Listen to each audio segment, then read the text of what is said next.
The sound of silverware clinking against fine china barely masked the tension in the air. I sat rigidly at the long mahogany dining table, the golden chandelier above casting a harsh glow over the pristine dishes, the polished crystal glasses, the forced smiles. Thanksgiving dinner at the Lawson estate had always been a performance, but that year the script had changed. I reached for my water glass, my hand trembling slightly as my father, Dr. Richard Lawson, set his wine glass down with a decisive thud that silenced the room. "You're an embarrassment," he said, his voice cutting through the air sharper than any scalpel he ever wielded in his operating room. "You dishonored everything this family stands for. Don't come home again." For a moment the world tilted. I glanced around the table, desperate for someone, anyone, to intervene. My mother lowered her gaze to her plate, her hands clenching the linen napkin in her lap. My brother, Daniel, didn't look away. He met my eyes with a smirk that barely concealed his satisfaction. "Maybe Amelia just couldn't handle the pressure," he said lightly, raising his glass in a mock toast. To those of us who actually uphold the Lawson name, a few awkward chuckles from distant cousins echoed around the table, more out of obligation than genuine amusement. I felt the blood drain from my face as my heart pounded against my ribs, each beat screaming at me to run. Slowly, I placed my fork down beside my untouched turkey and cranberry sauce. I pushed my chair back, the screech of wood on marble, like a siren in the now quiet dining room. No one stopped me. No one said a word as I picked up my coat from the back of my chair and turned away. As I walked through the grand hallway lined with portraits of generations of Lawsons in their surgical garb and honorary degrees, I realized something that would stay with me forever. I wasn't part of this family anymore. Maybe I never had been. Outside, the crisp Savannah night wrapped around me like a second skin, the scent of fallen leaves mixing with the salt air from the nearby river. I didn't cry. I refused. Instead, I walked down the gravel driveway toward the city lights in the distance, each step heavier than the last. 5 years. That's how long it would be before I heard from any of them again.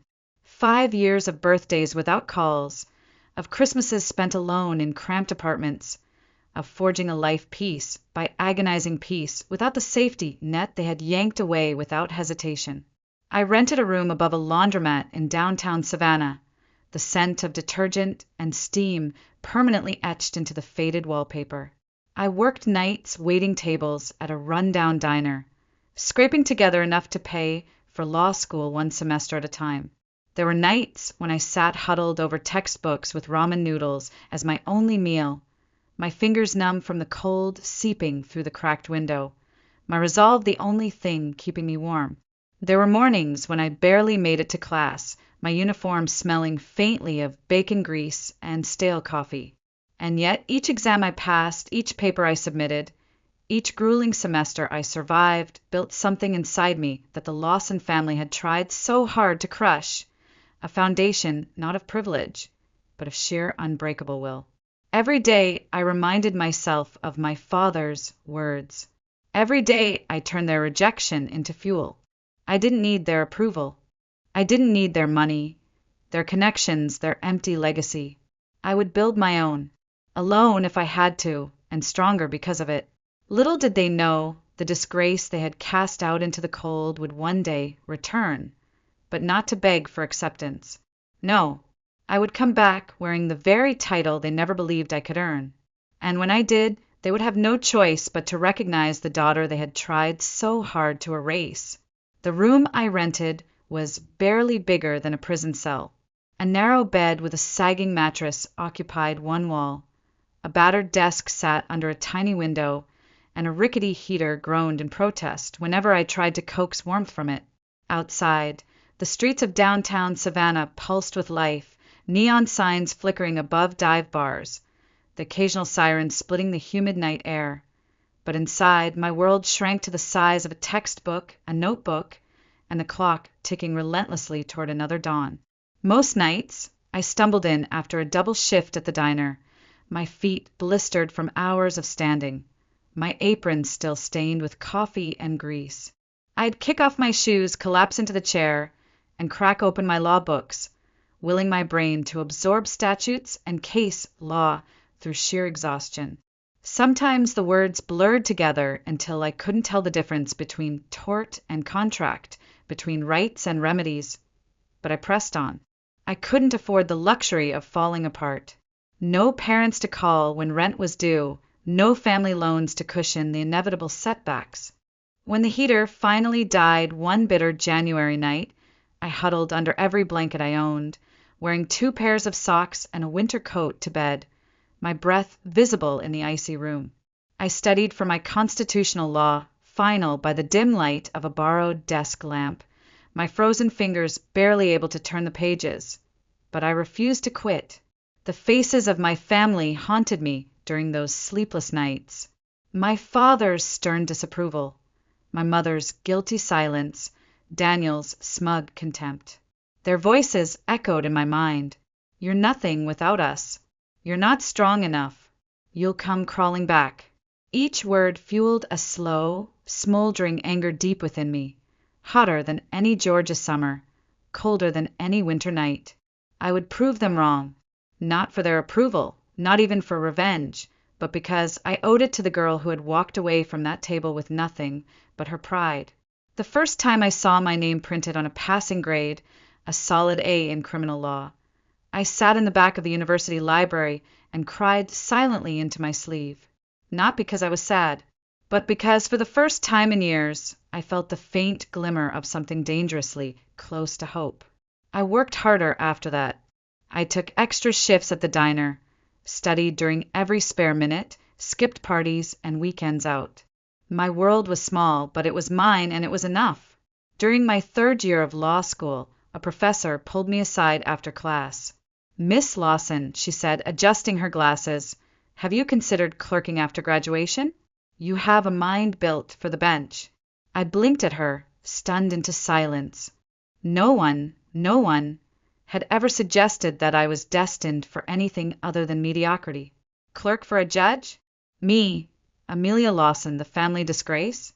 I nodded slowly, afraid that if I spoke, I would shatter the fragile dream taking shape in my mind.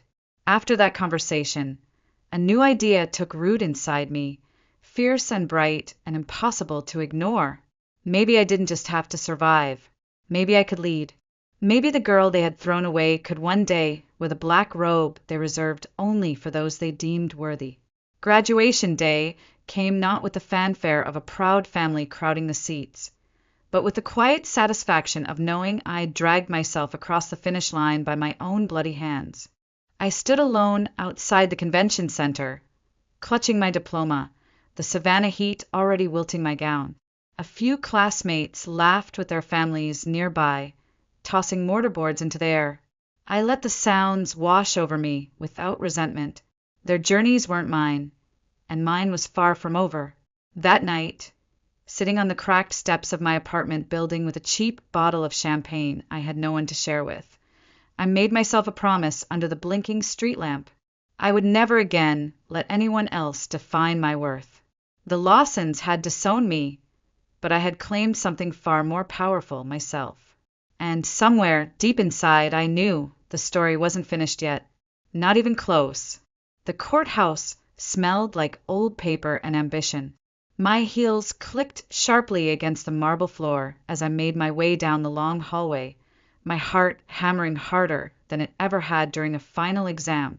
I clutched the file folder to my chest like armor, acutely aware that the other clerks around me, polished, connected, effortlessly confident, all carried family names that opened doors before they even knocked. I was just Amelia Lawson, the girl who waited tables and studied until her fingers bled. But I was here. My first assignment as a judicial clerk for Judge Harriet Wells was a simple property dispute, hardly the stuff of headlines. Still, I pored over every page, every precedent, every whispered piece of advice the older clerks dropped like breadcrumbs. I stayed late, came in early, skipped the Friday happy hours they all flocked to. Judge Wells noticed. "You're thorough," she said one morning without looking up from her notes. The closest thing to praise I would hear for months, but it was enough. Over time, She trusted me with more complicated memos, asked my opinion during pre-hearing reviews, even allowed me to sit in on settlement conferences. I watched her in court, her presence commanding yet calm, her voice steady even when chaos threatened to erupt around her. I studied her the way a starving woman studies a banquet, not with envy, but with hunger. After my clerkship ended, I joined Taylor & Mason, a mid-sized firm with a reputation for taking on cases no one else wanted. On my first day, a senior partner glanced up from his desk and said, "You must be the new paralegal." I extended my hand calmly. "No, sir. Amelia Lawson, your new associate." His ears flushed red as he shook my hand, but I saw the doubt lingering behind his smile. It didn't matter. I was used to being underestimated. I had lived most of my life in that shadow. What mattered was that when I walked into a courtroom, I came prepared to fight for every inch of respect they refused to give. I dressed with precision, sharp suits, modest heels, spoke with deliberate authority, and learned never to flinch under scrutiny. If opposing counsel sneered, I out-argued them. If a judge questioned me harshly, I answered without blinking. The breakthrough came 2 years later with the Riverside Community Preservation case. A real estate developer, well-funded and ruthless, tried to evict a community center that served low-income families. They expected an easy victory until they met me. I dug into permit violations, exposed backroom deals, wove a case so airtight that when I delivered my final argument, even the judge struggled to hide her admiration. When the ruling came down in our favor, I didn't celebrate. I simply went back to the office, drafted the next brief, and kept moving.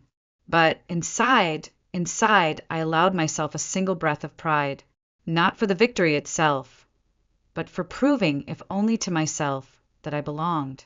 Word spread faster than I anticipated. By the end of that year, my name started appearing on shortlists for more prestigious roles. I received a call from Judge Wells herself. "There's a judicial seat opening up," she said briskly. "You should apply." I laughed, thinking she was joking. 32 years old? No political family, no silver spoon pedigree? She didn't laugh back. "You have the right temperament. And frankly, the bench needs more women who understand what it's like to fight for everything." The vetting process was brutal. They combed through every case I'd ever handled, every article I'd ever written. I braced myself for a call from my family, some last-ditch effort to undermine me, but none came. Later, I learned that Judge Wells had intervened, telling the committee plainly, "Judge Lawson built herself. Her family name means nothing here." When I was sworn in, I stood alone at the courthouse steps. No parents beaming from the audience, no brother clapping proudly in the front row. Just me and the quiet weight of a robe heavier than anything I'd ever worn before. I slipped my arms into the sleeves, adjusted the gavel in my hand, and promised myself one thing. I would wield this power the way it was meant to be wielded. Not to crush, but to balance. Not to humiliate, but to serve justice. And somewhere in the back of my mind, a small voice whispered, "They will see. One day they will see." The envelope sat on the corner of my desk like a venomous snake, daring me to touch it. Thick, cream-colored, with the Lawson family crest embossed in gold on the back flap. It practically reeked of tradition and hypocrisy. I stared at it for a long time, the morning light filtering through the blinds, casting long shadows across the polished wood. Diane, my clerk, had placed it with the rest of the day's mail, probably assuming it was just another invitation to some gala or fundraiser. She didn't know the weight it carried, or the memories it threatened to unleash. I should have thrown it out. I should have fed it to the shredder without a second thought. Instead, my fingers betrayed me, slipping under the seal and unfolding the heavy cardstock inside. "You are cordially invited to the wedding of Daniel Robert Lawson and Sophie Marie Turner," it read in elegant script, followed by the date, time, and location, the Rosemont estate. Of course it would be there. The same estate where we'd spent childhood summers pretending we were royalty, where my father had once declared that only true Lawsons would be married under those ancient oak trees. Tucked inside the invitation was a smaller, handwritten note. The familiar, looping handwriting made my breath catch. "Amelia, please come. I miss you. They don't know I've sent this. Mom." For a long moment, I simply sat there, the note trembling between my fingers. My throat burned with emotions I didn't dare name. 5 years of silence, 5 years of being erased from family photos, omitted from family gatherings, treated as a shameful secret. And now this, an olive branch or a trap. That evening, I poured myself a glass of whiskey and sat by the window, the city lights of Savannah blinking lazily in the distance. I turned the invitation over and over in my hands, weighing the possibilities. I could ignore it, stay in my world of courtrooms and quiet victories, never looking back. Or I could go, walk into that nest of judgment and disdain, not as the black sheep they tried to hide, but as Judge Amelia Lawson, the woman they had declared would never amount to anything. I picked up my phone and texted Lily, the one friend who had never abandoned me. "Got an invitation today," I typed. "Guess who's getting married?" Her response came instantly. "Daniel, are you serious? Are you going?" I hesitated, then typed back, thinking about it. The phone rang almost immediately. "You have to go," Lily said breathlessly. "Not for them. For you.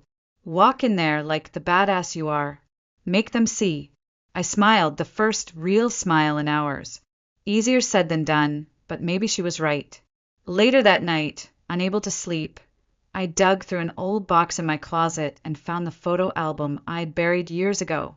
Pages of childhood smiles stared back at me. Daniel and I fishing at the estate pond, racing through the woods, building forts out of fallen branches.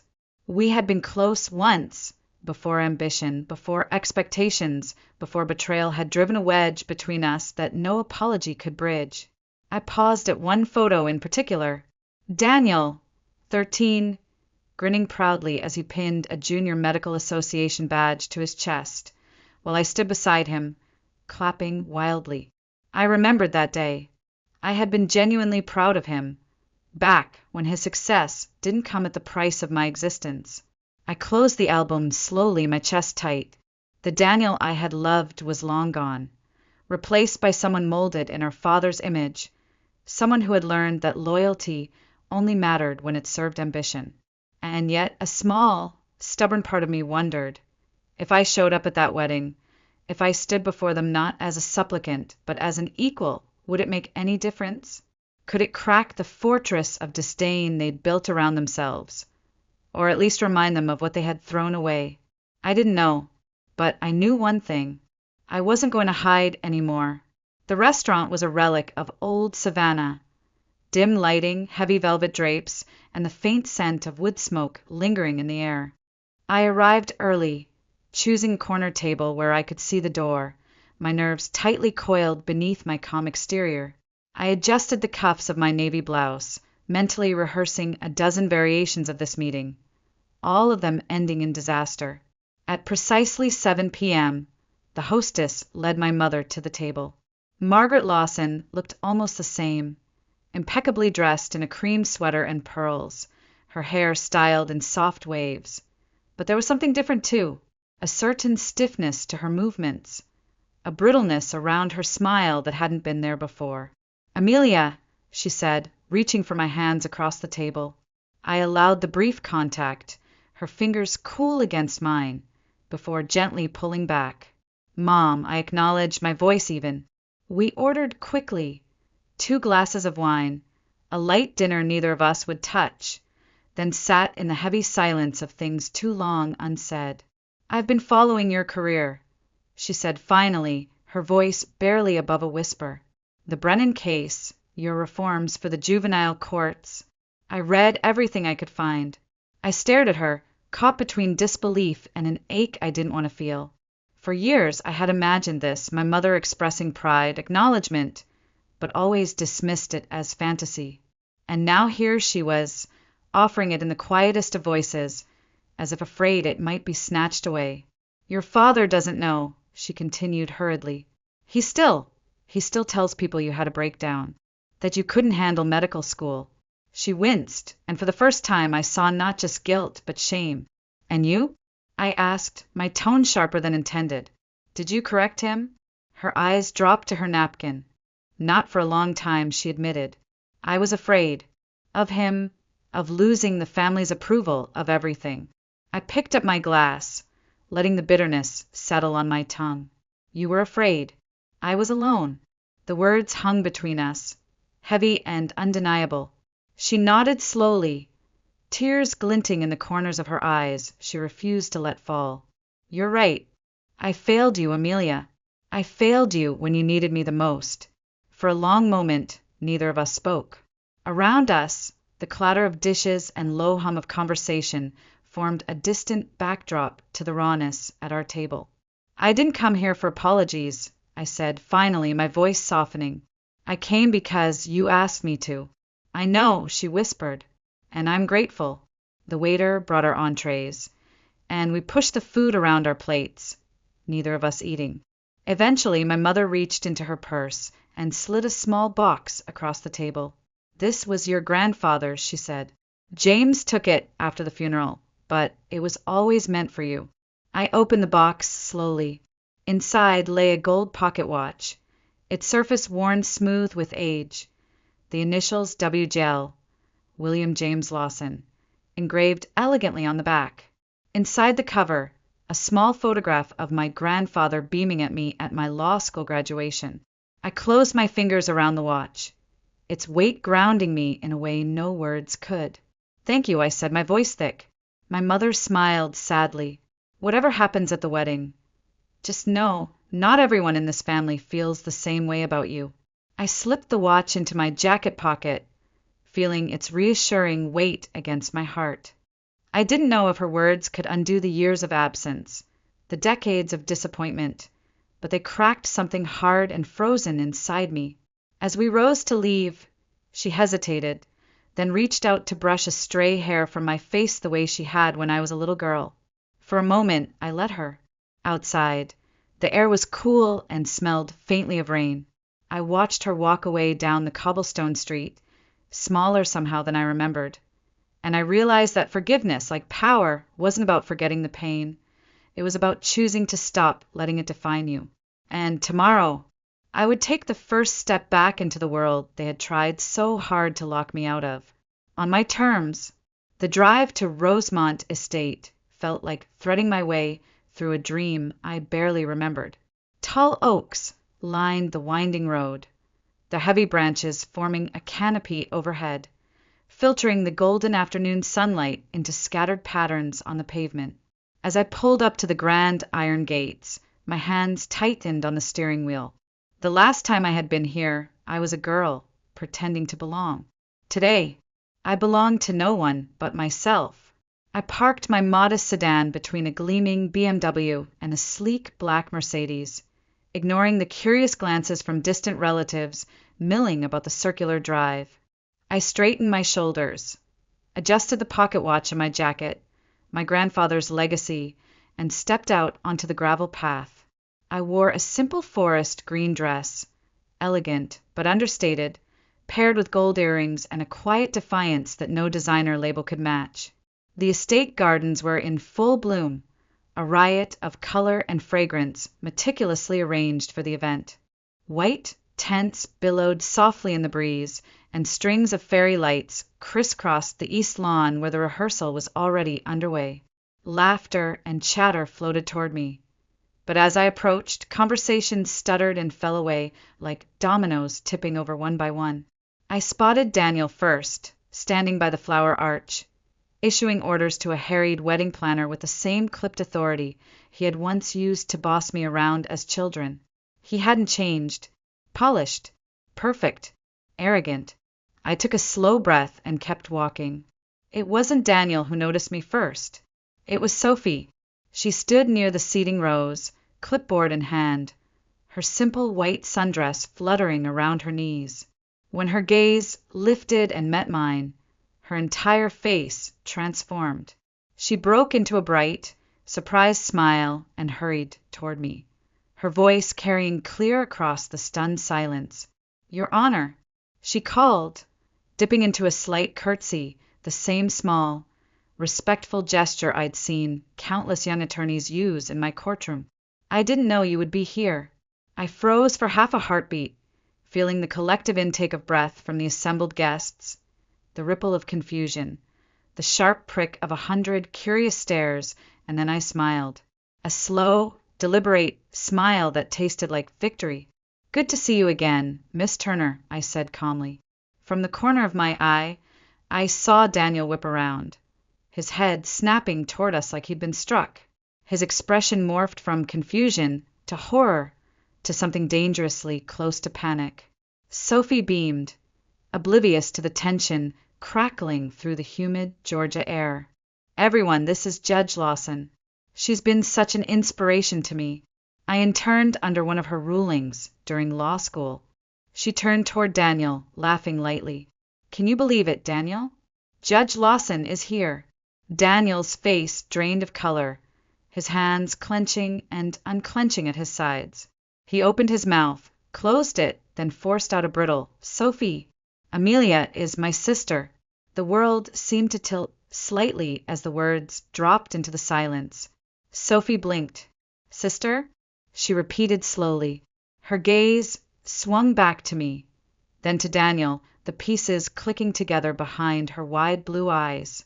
You told me your sister dropped out of medical school, that she couldn't handle it, that she was a disappointment." I tilted my head slightly, watching Daniel squirm under the weight of his own lies. "I didn't drop out," I said, my voice low but steady. "I walked away from a path that wasn't mine, and I built a life worth living." The tension snapped like a rubber band. Murmurs erupted from the guests, shocked whispers darting from group to group. Someone, I think it was my cousin Abigail, actually gasped aloud. Sophie turned to Daniel, her face crumpling into something far more dangerous than anger. Disappointment. "You lied to me," she whispered. "I didn't think it mattered." Daniel protested, his voice rising. "It wasn't relevant." Sophie took a step back, her hands trembling. "You built our future on lies," she said. "What else haven't you told me?" Without another word, she pulled the engagement ring from her finger and pressed it into his palm. Gasps echoed again, louder this time. Daniel stood there, stunned, the glittering diamond heavy and useless in his hand. I watched him without pity. I hadn't lifted a single finger to destroy him. His own choices had done that for me. For the first time in my life, I realized I didn't need revenge. I didn't even need an apology. I had already won. And my father, my brother, the entire legacy that had cast me out, finally saw me, not as a failure, not as a burden, but as a force they could no longer ignore. Dinner that night was a study in strained civility. The grand dining room at Rosemont Estate, once the site of countless glittering celebrations, now crackled with tension so thick it nearly suffocated the air. Crystal chandeliers cast a soft glow over the long table, illuminating faces frozen in awkward half-smiles, wine glasses clinking too loudly, laughter coming half a second too late. I took my assigned seat between my mother and Aunt Susan, my posture impeccable, my face a carefully arranged mask of polite disinterest. Across the table, Daniel sat stiffly, poking at his untouched salad, his shoulders hunched like a man bracing for impact. Sophie was nowhere to be seen, and her absence weighed heavier than the silverware resting neatly beside our plates. The first course was served with an almost comical solemnity. Waiters moved like ghosts among the guests, and conversation limped along in broken starts, most of it revolving around the weather, the flowers, the caterer, anything except the seismic revelation that had shattered the rehearsal just hours earlier. Finally, Uncle Thomas, ever the master of ill-timed humor, raised his glass. "Well, who would have thought?" he said, his voice too loud, too forced. "The so-called black sheep ends up the biggest star of the family."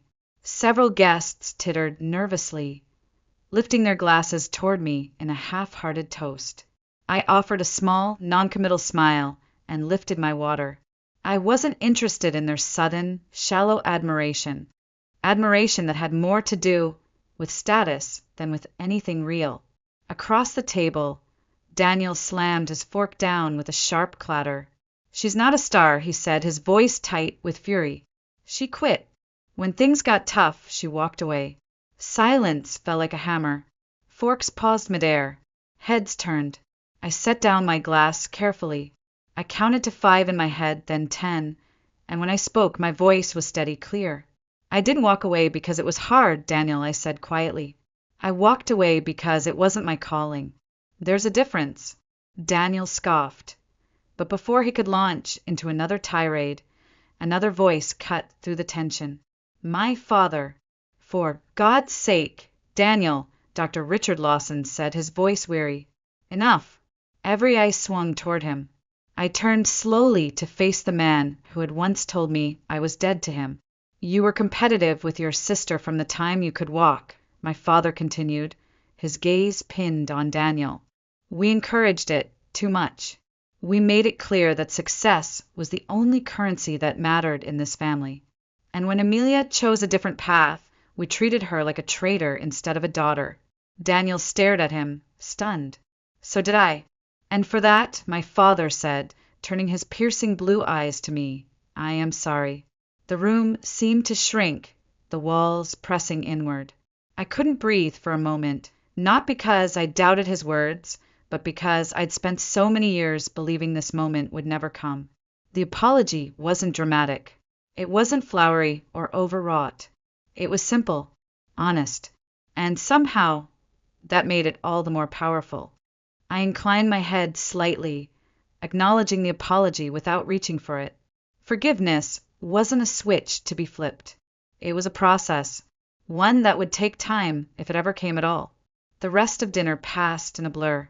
Daniel muttered responses to the occasional question, but otherwise kept his head down.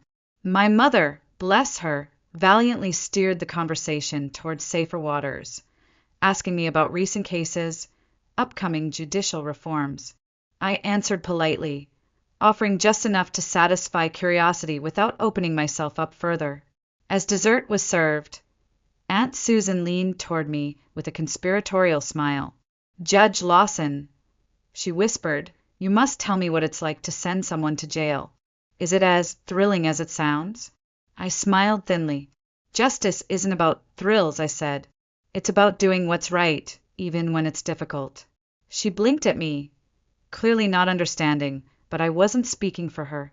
I was speaking for myself, for the girl who had once been deemed unworthy of a seat at this table, and who now sat at its very center, not because she clawed her way in, but because she no longer needed their permission to exist. After dinner, as guests drifted away toward the lounge and the veranda, my father approached me once more.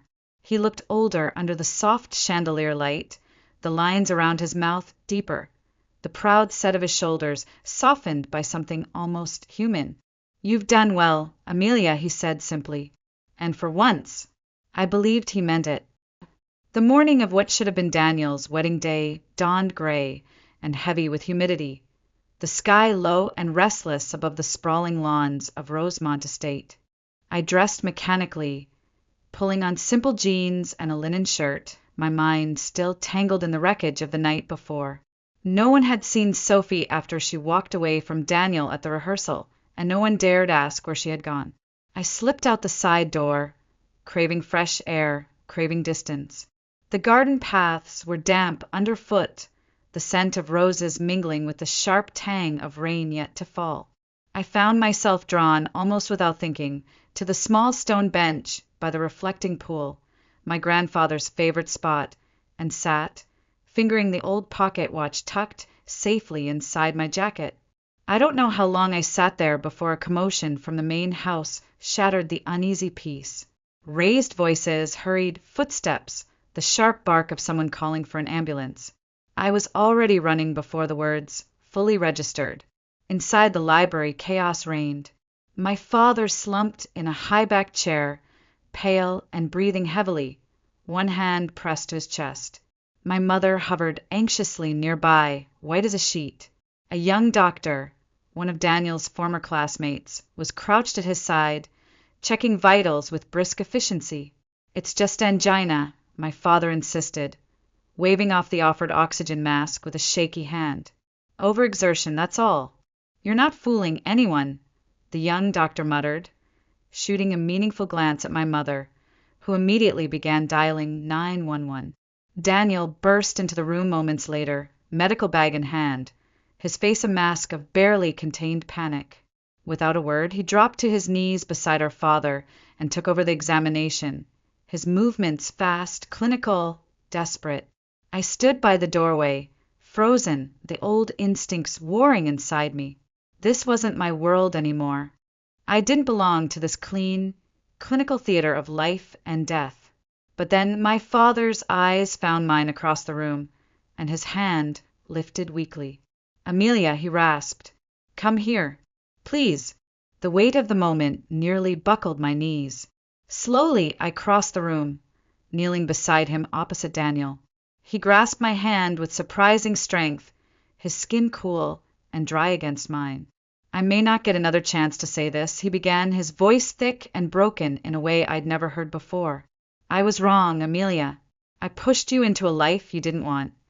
And when you chose your own path, I abandoned you." Daniel shifted uncomfortably, his head bowed, his hands busy arranging the oxygen tube, even though it wasn't yet needed. "I let pride dictate my love," my father whispered. "Your grandfather warned me. He told me I'd regret it. And he was right. God help me, he was right." Tears blurred my vision, but I blinked them away fiercely. I wanted to believe him.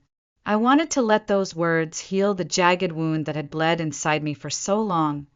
But forgiveness, I knew, would not come in a single moment, no matter how heartfelt the apology. The distant wail of an approaching ambulance broke the fragile bubble around us. As the paramedics swept in and began preparations for transport, my father squeezed my hand once more. "I'm proud of you, Amelia," he said. "Whatever else happens, never doubt that again." They loaded him onto the stretcher, my mother trailing anxiously behind. As the paramedics rolled him out, Daniel stood and faced me, the facade he had worn for so long crumbling under the strain. "This doesn't change anything," he said, his voice rough. But even he didn't seem to believe it. I regarded him steadily. "Doesn't it?" For a long moment, Daniel simply stared at me, something wounded and raw flickering behind his carefully constructed armor. Then, without a word, he turned and followed the gurney down the hall. I exhaled slowly, the old pocket watch in my jacket pressing warm against my ribs. Maybe things wouldn't change overnight. Maybe some scars would always remain, but something had shifted. A truth had been spoken aloud at last, acknowledged instead of buried.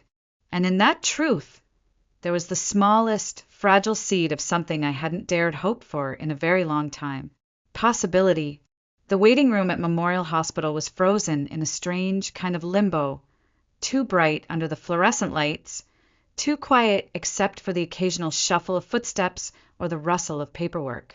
I sat rigidly in one of the stiff chairs, my hands wrapped around a styrofoam cup of bitter coffee I had no intention of drinking. Daniel sat across from me, elbows on his knees, staring at the floor like he could bore a hole through the linoleum if he just focused hard enough.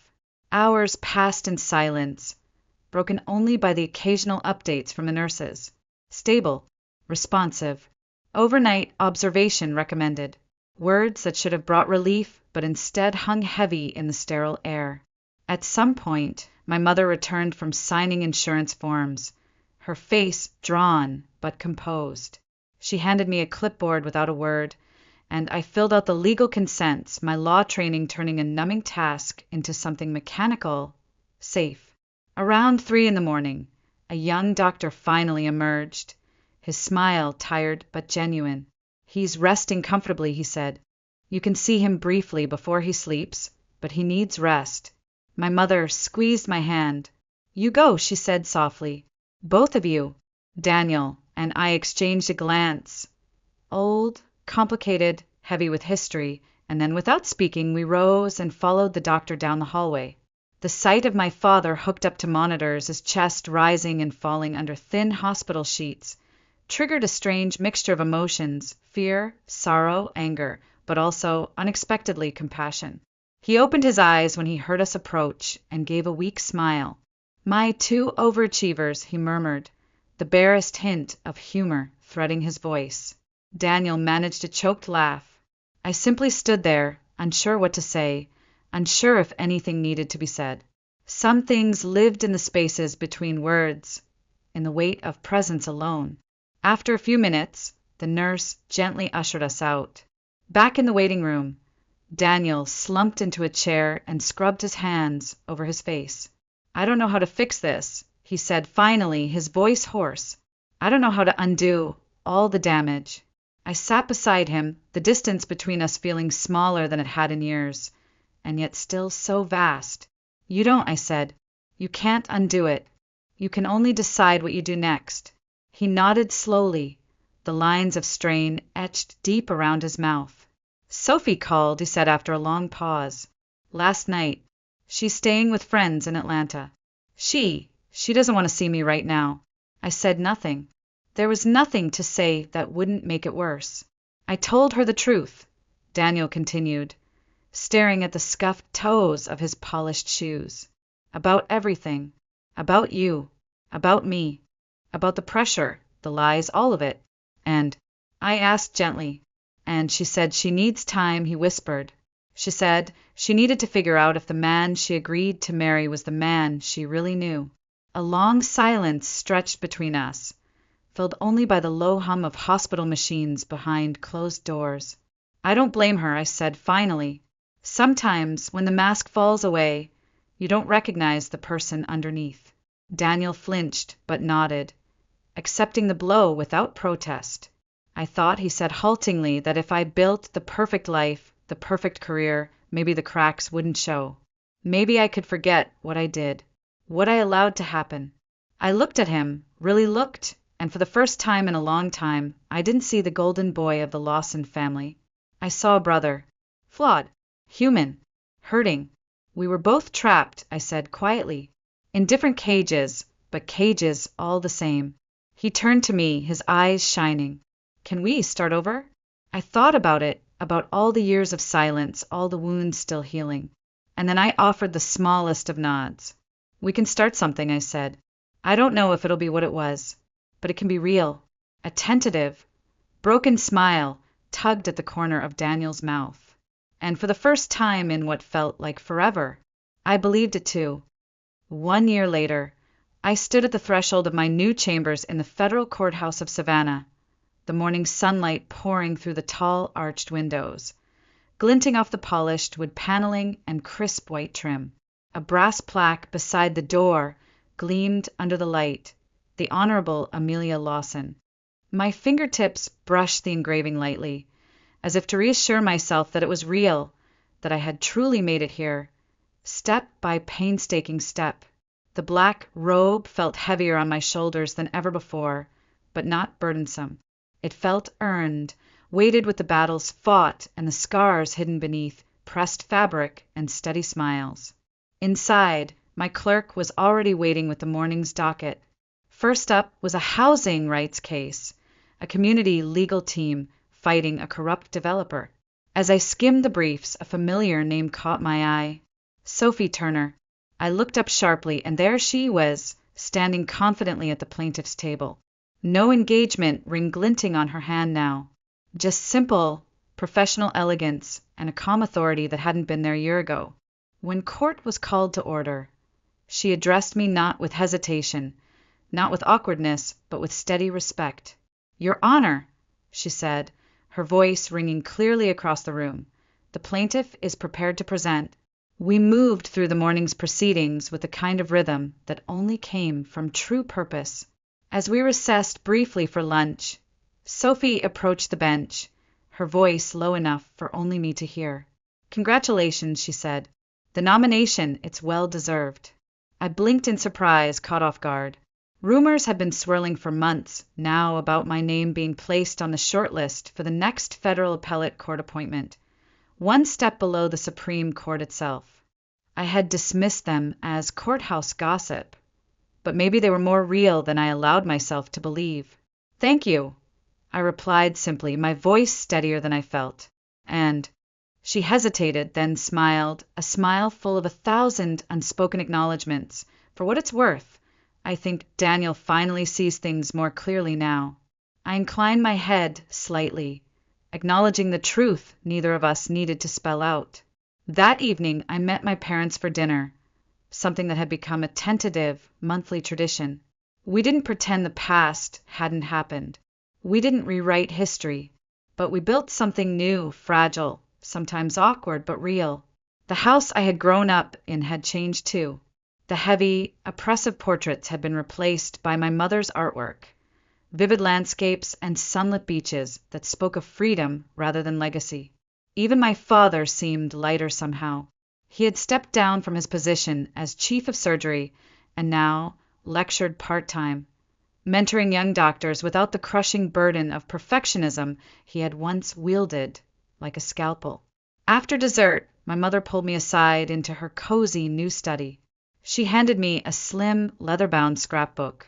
Inside, she had compiled newspaper articles about my rulings, transcripts from notable cases, even handwritten notes from grateful families whose lives I had touched.